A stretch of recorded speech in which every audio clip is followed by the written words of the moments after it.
I'd like to welcome you all to the 2024 Chamber Annual Meeting.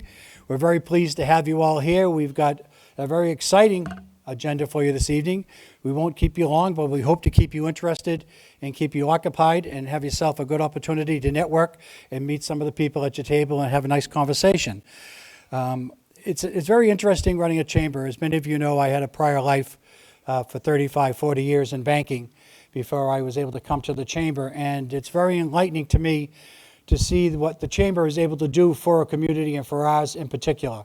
I still have people asking me after my many years here, what does the chamber do? What is the chamber? And so everyone seems to have a different concept of what a chamber is, but primarily we represent businesses in a multitude of levels. We interact with the community in social networking and in social events to participate and have a strong, healthy financial town. The residents need the businesses need the residents. So it's a partnership there. We also provide networking opportunities. We provide educational opportunities.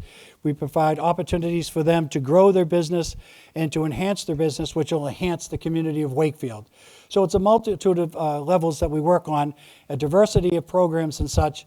And we're very fortunate here to have a situation in Wakefield where this harmony and this participation and this handshake goes hand in hand and works very well for everybody. So I'm very, very pleased to be able to report to you as our members and our guests that the Wakefield Area Chamber of Commerce, I believe, is meeting its mission, meeting its goals, and doing the things that most of our businesses and our residents would like to see, and that's a healthy Chamber of Commerce, a healthy Wakefield business community, and that promotes good health and relationships for the town overall. So I'm very pleased that we're in that situation. I can report that to you this evening. What I'd like to do is introduce a few guests that are here. I was stalling for a little bit, which was why we're running a little bit late, because a couple of our key guests are not here. But they're on their way, so I thought I'd start the meeting. First of all, I'd like to introduce it over my right, Town Administrator Steve Mayo. Steve? It's all right. Yeah, we like him. You can clap for him. It's okay. Not yet, not yet. Also, two town councilors are here, Ed Dombrowski and Jonathan Chimes. Both the gentlemen wave. See it? And the town's economic development director, who is an individual that I work very closely with and is a very intelligent and hardworking individual and represents Wakefield very well, Erin Kakinda. Erin? I'd also like to introduce, while I have the opportunity, to introduce to you the members of the board of directors of the chamber that are here. This is the only time of year that they get to be recognized. As the rest of the year, it's usually myself at the podium, standing up here, as I am now, running an event or introducing an event and managing the event, administrating the event. But these are the individuals that the other 12 months of the year I work behind the scenes at board meetings, on committees, to ensure that your chamber is being run very smoothly and as beneficial as possible for its members. So I'm going to read their names, ask them to stand up, and if you would just hold your applause to the very end. And at that time, just give them a round of applause. And I work for them, so make it a round of applause I can hear. So with that, please, Co-President Janice Casoli. Janice, please stand up. Co-President Chris Barrett. I think we have a learning disability here. Let me try this again. I'm going to announce them one by one and have them stand up. Please hold your applause to the end. There we go. All right. Next, if I could, First Vice President Susan Bowering, where are you? Second Vice President Allie Hooten. If we Cheryl Carroll. Yes, she is standing. Jeff Worth. Ann Hadley. Dina McGovern. Catherine McDonald, sitting at the back of the room hiding. Catherine. Peter Rossetti, Roseanne Russell, and Lisa McKenna. Now you can give them a round of applause. These ladies and gentlemen are the individuals that are behind the scenes. I understand that. Thank you. Pay no attention to the woman behind the curtain pulling my strings. That's the board of directors. Now I'd like to introduce the person that's the real brains of our operation. Francie, please stand up.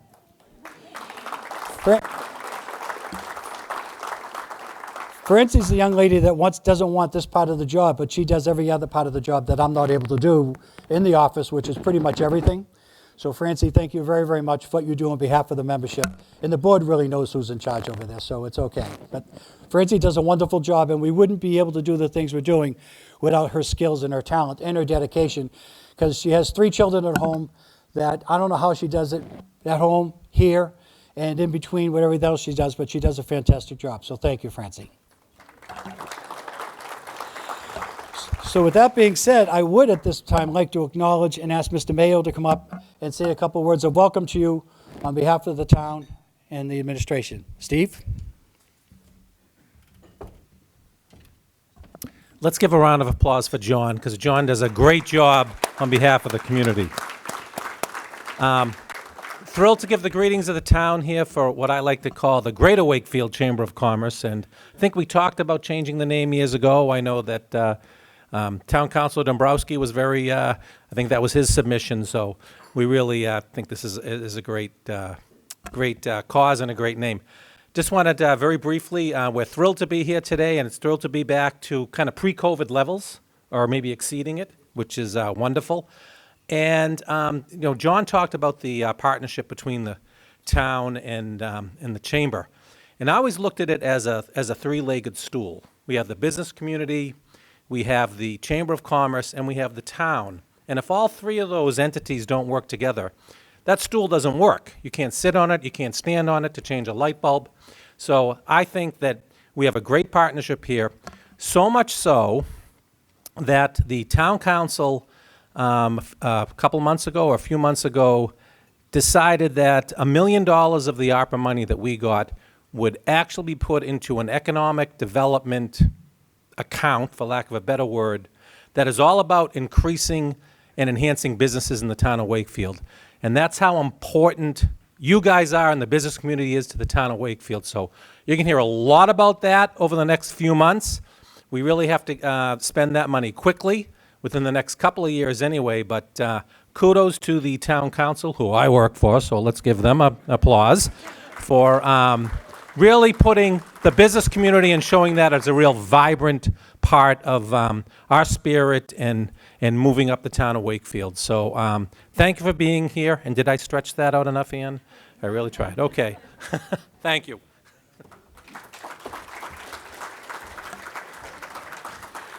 Steve, about that $1 million, if you'd like me to be on the account to assist you, I'm available if necessary. A very important part of the chamber, in addition to all of you and to the board and to Steve and the town, is the ability for us to be fiscally responsible and to be sustainable. And that's only able to occur through the willingness of individual businesses and such to be sponsors for the chamber, corporate sponsors. And in this area, once again, we are very, very fortunate and very blessed to have some really, really terrific sponsors that support us not just in attending events, but in supporting us throughout the year financially at different areas of town, areas of our calendar that we can use it. With that being said, I'd just like to take a moment and ask your indulgence while I acknowledge those sponsors that are here this evening. First and foremost, I'd like to introduce and welcome our good friend and president and CEO of the Savings Bank, Bob DiBella. Bob?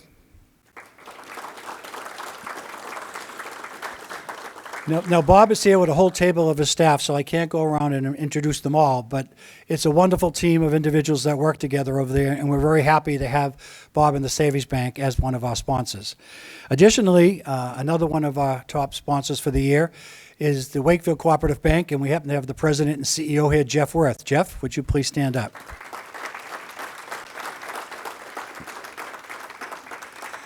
And a third sponsor in that area is also the First Financial Trust, and that's Janice Casoli. Janice, would you please stand up? And riding in on his white horse to help us for this evening, very special thank you and acknowledgement to Mr. Bob Priestley, who has set up this wonderful video system behind us, who has helped Shelby with her setup, because I didn't have a clue as to how this was going to work. And with that being said, Bob is Bob Priestley of Fine Arts Photography and Video. And Bob, would you please stand up and wave to the crowd? Thank Bob very, very much. And one last thing, Shelby, if it doesn't work, don't look to me for help. Bob, thank you. All right, so what we're going to do now is everyone is settled in. You've had a chance to have your salads. You've had some rolls. You've hopefully had a beverage. If you don't, you have time to get one. Dinner will be coming out in about 2 minutes. And after dinner, we'll move forward introducing Commander Nickerton for her speech and presentation, and then go on with an election of officers and then a couple of awards. So the evening we'll be moving along, and hopefully you'll enjoy the rest of the night as much as possible. So with that, enjoy your dinner, and I'll be back a short time thereafter. Thank you.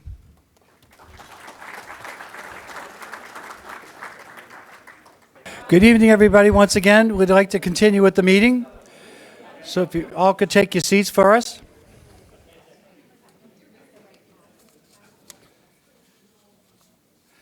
Thank you very much. Well, we're coming to the meat of the meeting, and one of the most important parts we've been waiting for.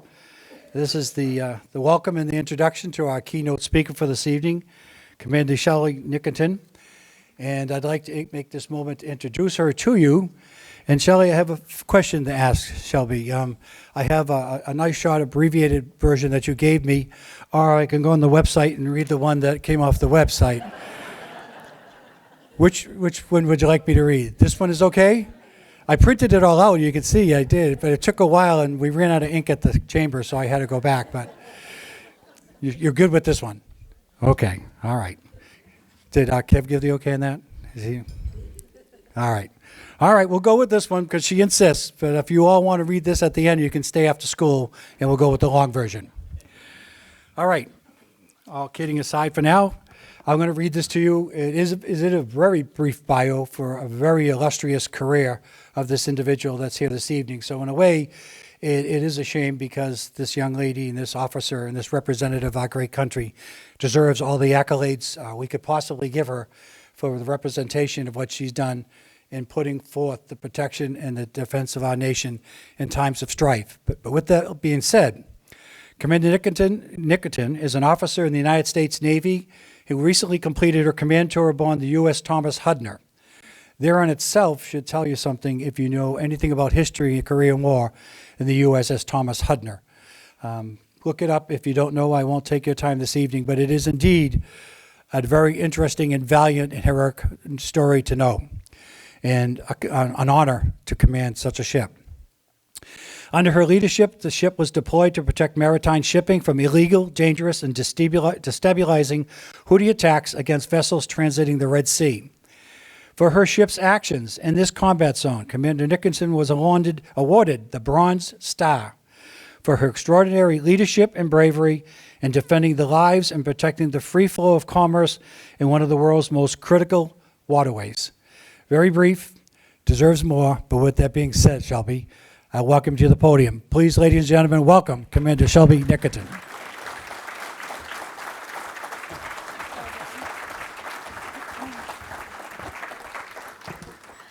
Good evening. Thank you very much for inviting me to spend time with all of you.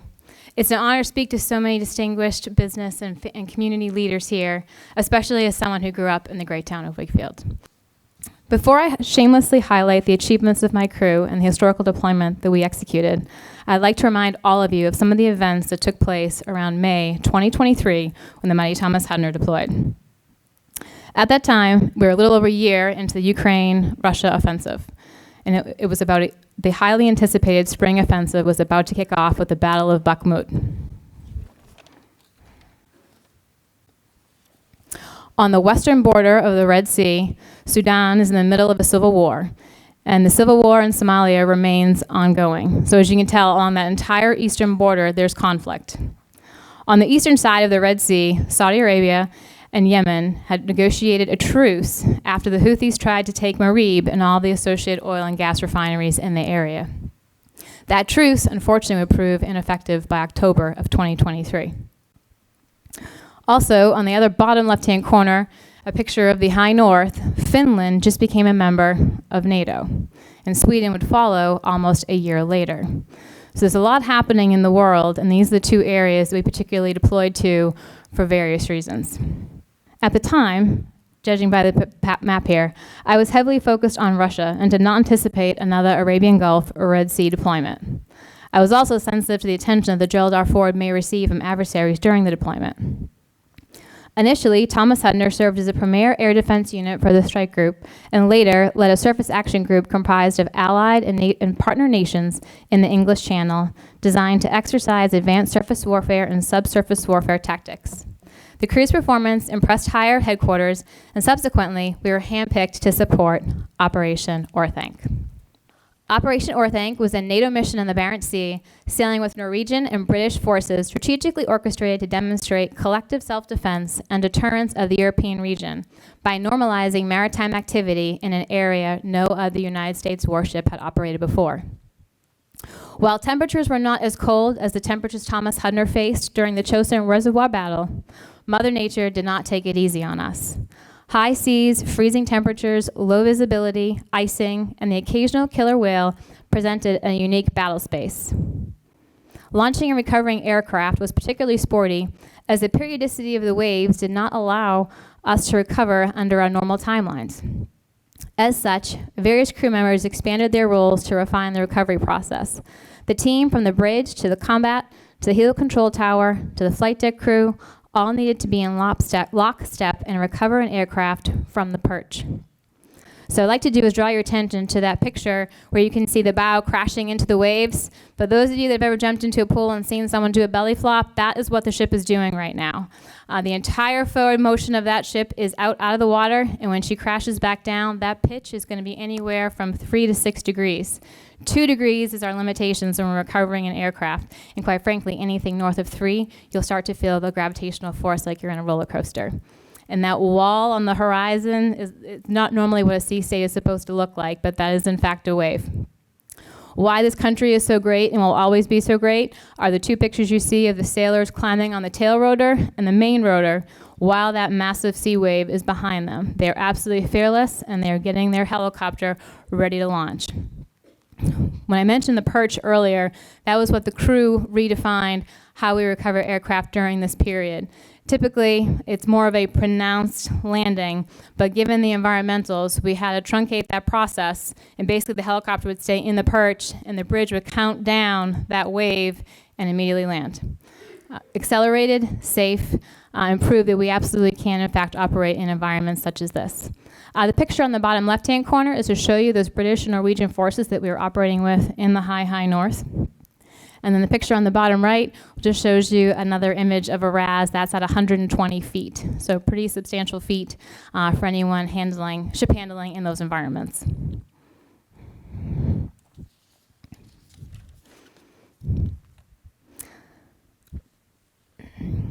So one of the things I'd like to highlight, before I get a little ahead of myself, in this environment, I haven't stressed enough, the key components here was that folks were willing to take on new roles and challenge themselves in ways they hadn't been challenged before.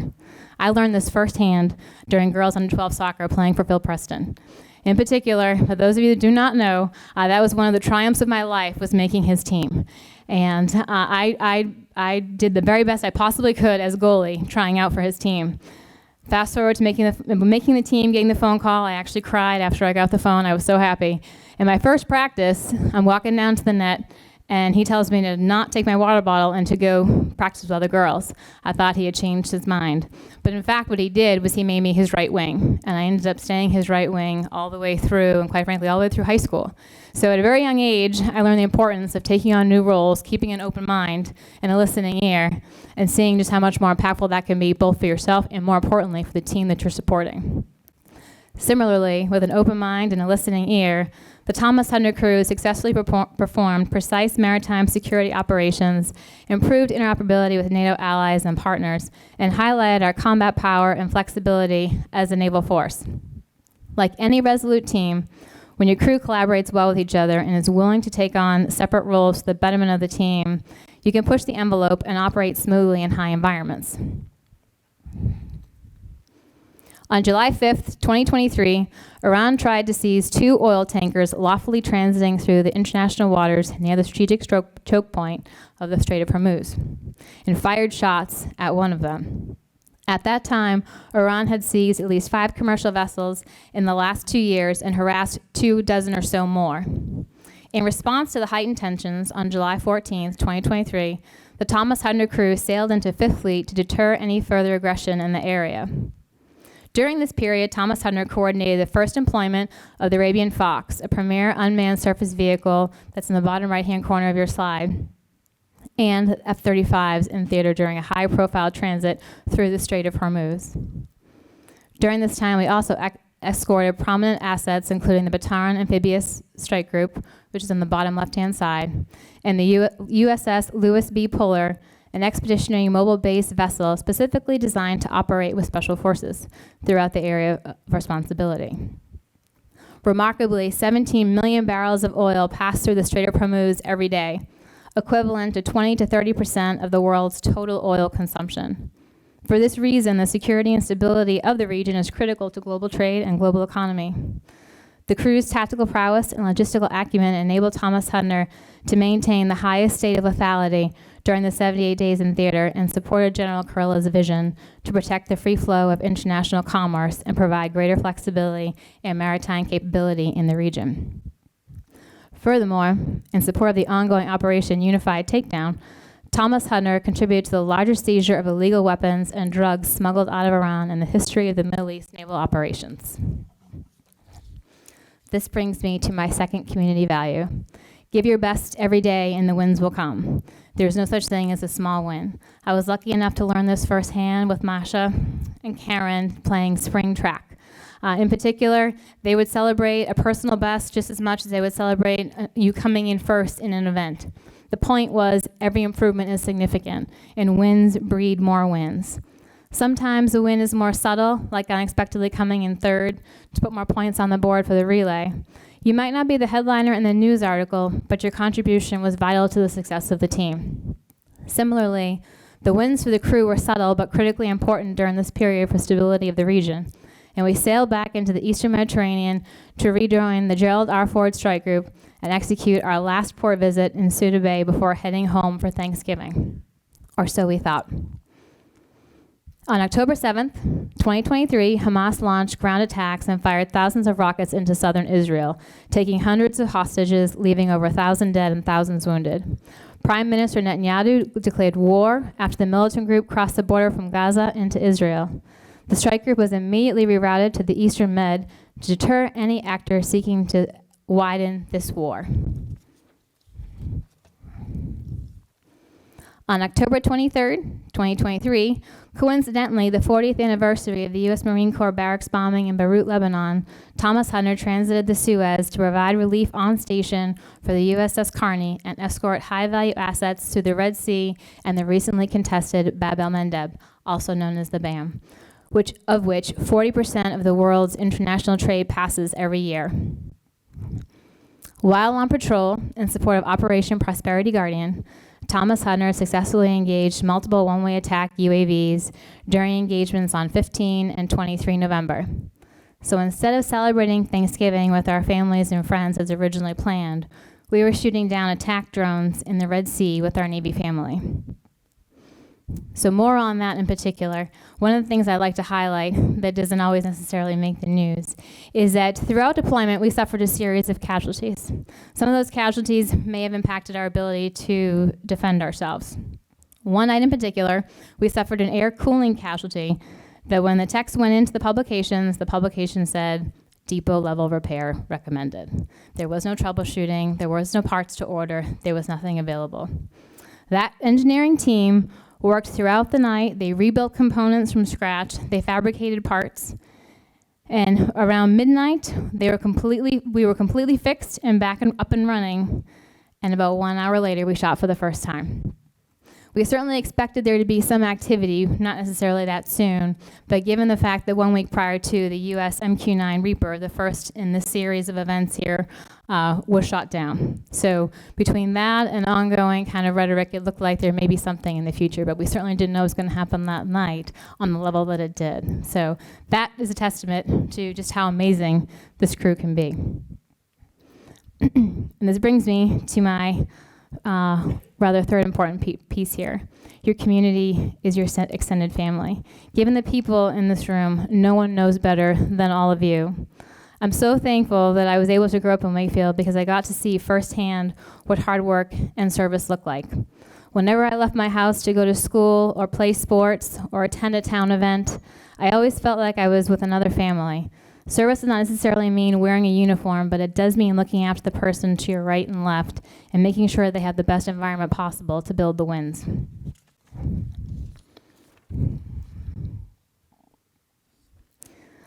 Overall, in the 250 days in theater, the crew of the Thomas Hunter conducted 30 replenishments at sea, logged over 400 helicopter landings, sailed over 60,000 miles, that's the equivalent of 2 times around the world, and safely transferred over 6 million gallons of fuel with 0 mishaps.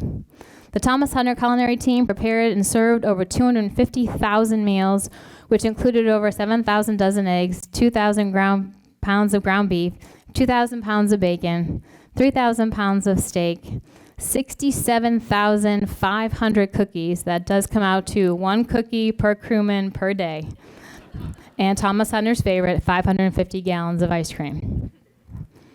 As a combat team, Thomas Hunter pioneered advanced weaponry and tactics, as well as data collection techniques and optimized sensor interoperability with strategic theater assets and NATO partners.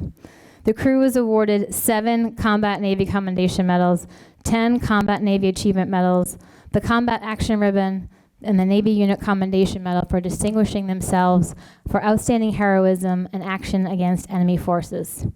To receive the Navy Unit Commendation, a unit must have performed service of character comparable to the Silver Star while acting uniformly as a team. I could not be more prouder of this crew, and I'm thankful I had the opportunity to serve alongside all of them, especially for over half of them, this was their first deployment. This is my last slide, and it's a fun one to explain. After our engagements in the Red Sea, we were reunited with the Carrier Air Wing, and they gave us one hell of an air show, or more appropriately, a training. This is a very fast, low flyby with a cut across the bow. The whole crew was topside, and they were very excited. The pilot in this picture is Mike Trammell. He earned the Distinguished Flying Cross for engaging a Russian Su-22 flanker fighter in Syria who was approaching U.S. allied forces. His story is certainly inspirational and ironic for all of us on Thomas Hunter because we were faced with a very similar environment, a high populated area and risk of collateral damage. Essentially, what he did from the air, we did from the sea during our engagements. As Admiral Gilday stated, America has always been a maritime nation. The seas are the lifeblood of our economy, our national security, and our way of life. The mission of the Navy is to maintain, train, and equip combat-ready naval forces capable of winning wars, deterring aggression, and maintaining freedom of the seas. The crew of the mighty Thomas Hunter executed this mission every day and lived up to their motto, above all others. In closing, the life lessons and values that I learned from my parents and my community growing up in Wakefield have always been my North Star.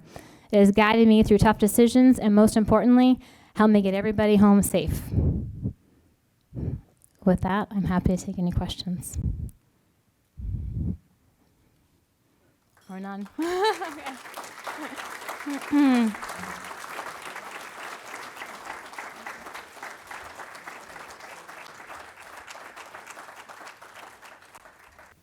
John will come up.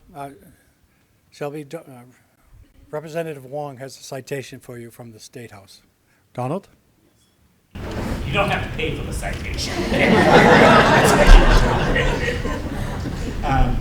The Commonwealth of Massachusetts, and I'll read it if you don't mind. The Commonwealth of Massachusetts, the House of Representatives, be hereby known to all that the Massachusetts House of Representatives offers sincere congratulations to Commander Shelby M. Nicholson. I can read. In recognition of receiving the 2024 Wakefield Area Chamber Keynote Speaker Award for all your accomplishment. The entire membership extends its very best wishes and express the hope for future good fortune and continued success. Given the 13th day of June 2024, at the State House, it was signed by Ron Mariano, the Speaker of the House, and myself, Donald.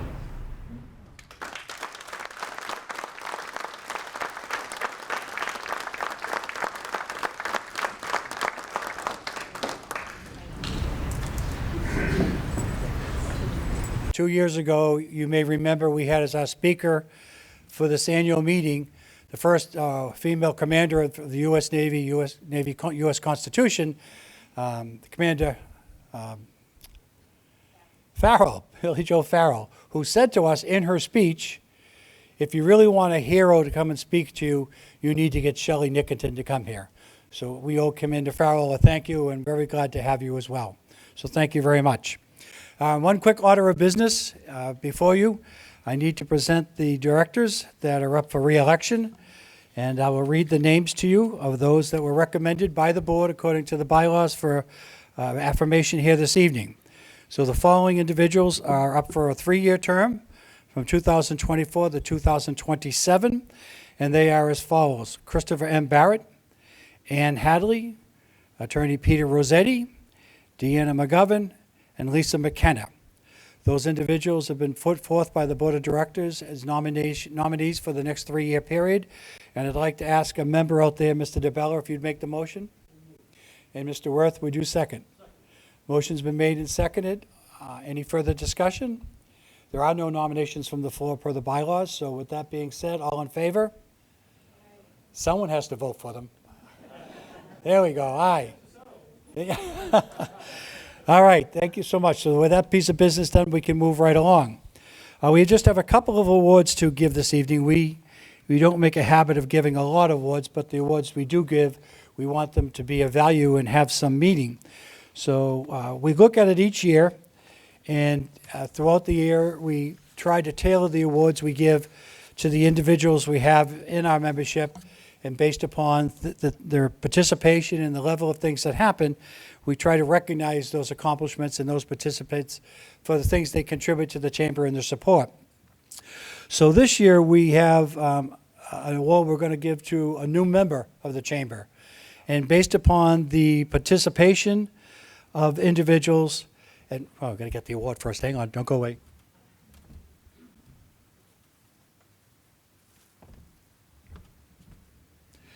Okay, so this is a new member award based upon a member that recently joined us within the last 12 months and who has gone out of their way above and beyond and participating with the chamber, not only being there but supporting us, being a part of what's making this a success, giving us ideas, giving us their support, contributions, willingness to step up and help us.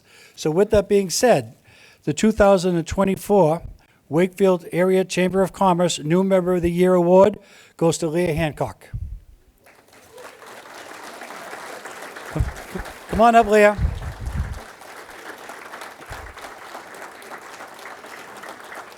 And this young lady had to make special arrangements to get here this evening because she also has some children and a husband that's a firefighter, so she had to arrange a schedule to ensure she was to be here, which just goes to ensure why this is such a great award. Congratulations, Leah.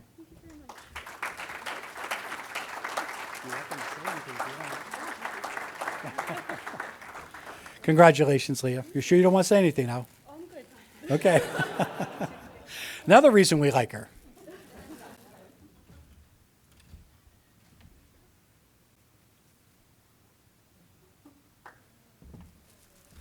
Congratulations once again. All right, just 2 awards left. Now, this one is my award. 3 years ago, so it's selfish. It's okay.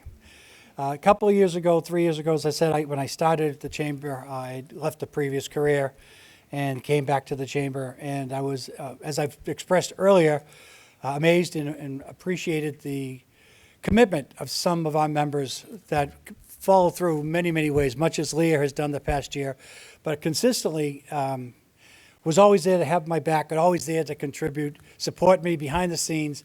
You never knew they were coming out, and I wasn't sure what to call it. And a couple of my friends on the board, sitting over to my left, as a matter of fact, at the head table, convinced me, well, if you really feel that strongly about it, John, it sounds like they're really putting forward a super effort. I think you should call it the Super Duper Award. And I was like, that's the craziest name I've ever heard. I'm not going to give them an award out, Super Duper. And then they convinced me that if this person that I was thinking about really was super, then they were super duper and they should be the person that I want to give this award to.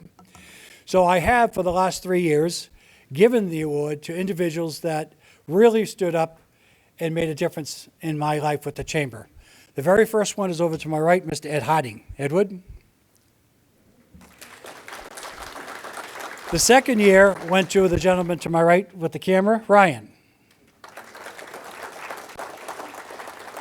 Last year, it went to a very, very good friend of mine and one of my favorites, Cheryl. Carol, will you come up here, Carol? Because I always have last year's recipient present this year's. And Cheryl really is super duper. All right, so with that being said, now you know how much the award means to me. And for those people that receive this from me, also understand what they mean to me and what that means to the chamber. Because if they're supporting me and I can succeed, then they're supporting the chamber, and the chamber succeeds. So with that being said, this year's Super Duper Award goes to, would you read it, please? Well, you know, last year this came back to bite me because I was one of the ones who decided on that super duper name. I was so amazed that I couldn't even say anything when I got up here. But now it's someone else's turn, and this person for years has supported the chamber. She's at everything. She does everything. She's our own Carmen Sandiego. So Suzanne, would you please come up and get the Super Duper Award? Come on, Suzanne, please.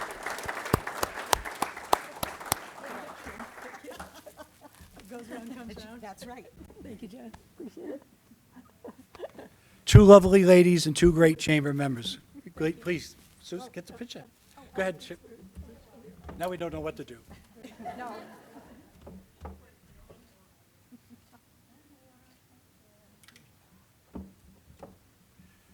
Suzanne, no words? It just makes it so easy to support an organization like the Chamber with John at the helm. He is our captain, our everything, and it just makes it so easy. So thank you for everything you do for all of us.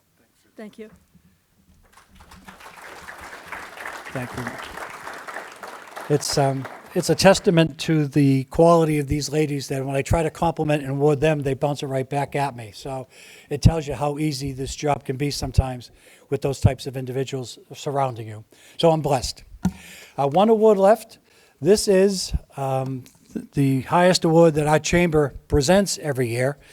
It's our Wakefield Business Person of the Year. It's named after not a founding member, but a member of our board many, many years ago for 50 years that was a leader in our business community. It's the James Chisholm Award, and it's going to be presented by his eldest daughter, Ann Hadley, who is going to talk about her father and present this year's Premier Award to the James Chisholm Business Leader of the Year. Ann?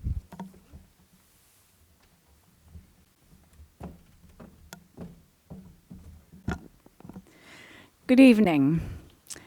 I'm honored to present the 12th Annual James E. Chisholm Leader in Business Award, an award presented in memory of my father, Jim Chisholm. Many of you may not know that JC Marketing was founded in 1964. This year we are celebrating our 60th anniversary in business, and I'm proud to say that we are able to continue to present this award in honor of my father. The James Chisholm Leader in Business Award is presented to a business and community leader who exemplifies the spirit of Jim's generosity, guidance, and support of local businesses and organizations. According to the criteria, the award is presented to a modest leader who gives all to the community, is a motivator, inspires great community vitality, and is a mentor to others. This year, our recipient embodies so many of the traits that my father exhibited in his 5+ decades as a Wakefield business owner and community leader. My father operated on the philosophy that it's better to give than receive, and I think he knew that at the end of the day, he made a difference. Jim had a knack of bringing people together for the good of the community. These are the character traits that our recipient definitely has. This year's recipient certainly fits all of the criteria and is well deserving of the award. I'm sure you will agree that the recipient is instrumental in bringing the community together and works to make Wakefield a better place to live and work, most often behind the scenes. Our recipient is an owner in a family business that has been in existence for 74 years. Because he is a business person, he knows it takes hard work to make it successful. Most of us know him as a modest man who works tirelessly for Wakefield. He sometimes works 22 hours a day. He doesn't sleep much, so he gets a lot of work done.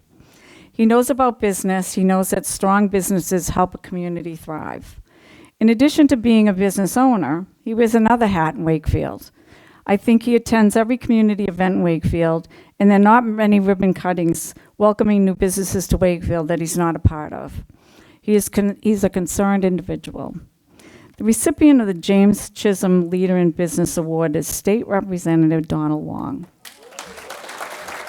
A little bit about Donald. His grandparents started a business, a small restaurant on Route 1, originally called the Mandarin House, and then as we know, it's called the Kowloon, which is going to be one of the largest Chinese restaurants in the country. Along with his parents, Donald and his siblings work hard to make the Kowloon a successful business, and through his upbringing, he grew to understand how to become a true partner in the community.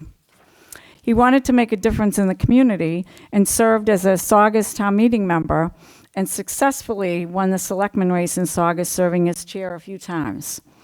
To make more of an impact and to further help area residents and businesses, he successfully ran for state representative and is making a difference by working with all for a better Commonwealth. He has represented Wakefield at the state level for 14 years. As I work with Donald, I know that he is at the State House every day, Monday through Friday, to make sure that his communities are well represented.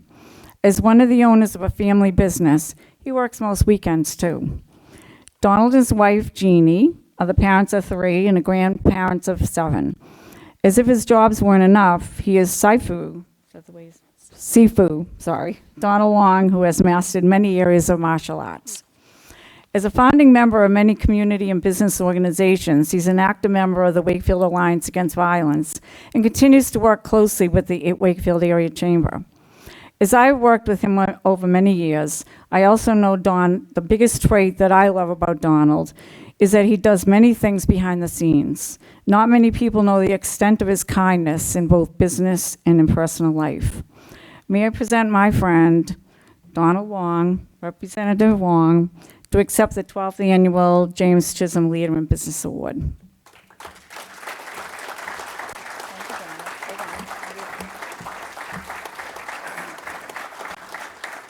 It's an honor to get this award. And first of all, you say I work behind the scene. I'm so short, no one sees me. That's why. But I have worked with the chamber, and even in Saugus, when Jay was the chairman of the Chamber of Commerce in Saugus, I was vice chair, and we worked to build a great Chamber of Commerce, as you have here, which helps businesses. And businesses, small or large, are the heart of the economy in our district. Thank you very much. And now could I have Representative Brad Jones come up? We're reversing the rules tonight that Donald usually gives a citation, but Representative Jones will give Donald a citation. Behind you for 10 minutes. You didn't even see me. Good evening, everyone. I listened to Ann's description of the award, and I think had a tremendous father, and it fits Donald to the T. And Donald's unlike most politicians because he doesn't like to talk a lot, and he's humble. But like a lot of politicians, he's passionate in everything that he does. He's devoted to his family, his community, and his colleagues. And I'm blessed to serve with 159 members who are colleagues, but I can count on not so many fingers and toes than people I can call true friends, and that's Donald. He's always about doing for others, and is very, very reluctant to take credit, and is very, very shy about getting gifts and accolades. But he is deserving of every accolade that he can get along the way, and we all know it. So I have an oversized Hallmark card from the State House that Donald has been very fortunate to give out so many over the years, and this is from the Commonwealth of Massachusetts, the House of Representatives, Be hereby known to all that the Massachusetts House of Representatives offers sincere congratulations to Representative Donald Wong in recognition of receiving the James Chisholm Leader in Business Award from the Wakefield Area Chamber of Commerce, and that the entire membership extends its very best wishes and expresses the hope for future good fortune and continued success in all endeavors, given this 13th day of June, 2024, signed by the Speaker of the House and myself. Congratulations, Donald, and thank you for all you do for all of us.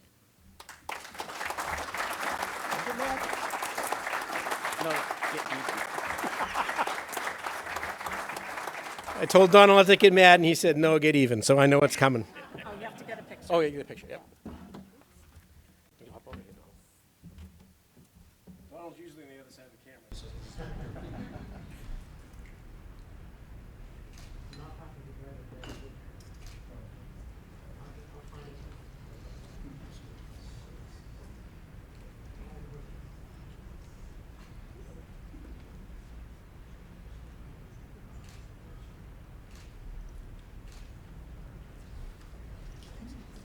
Thank you, Brad Jones. Thank you, Representative Jones, I should say. Donald, thank you. Ann, thank you very, very much.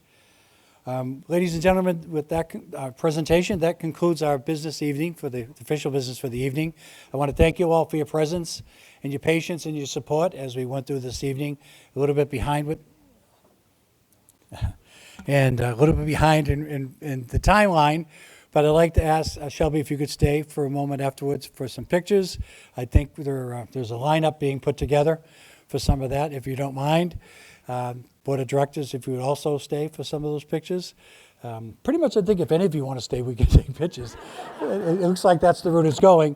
Mr. Mayo, Mr. Dombrowski, as always, thank you very much. Erin, thank you. It's great to have that kind of positive environment and feelings around us. So thank you all very, very much for being here. I appreciate everything. Have a wonderful night and enjoy a nice summer. Thank you. Good night.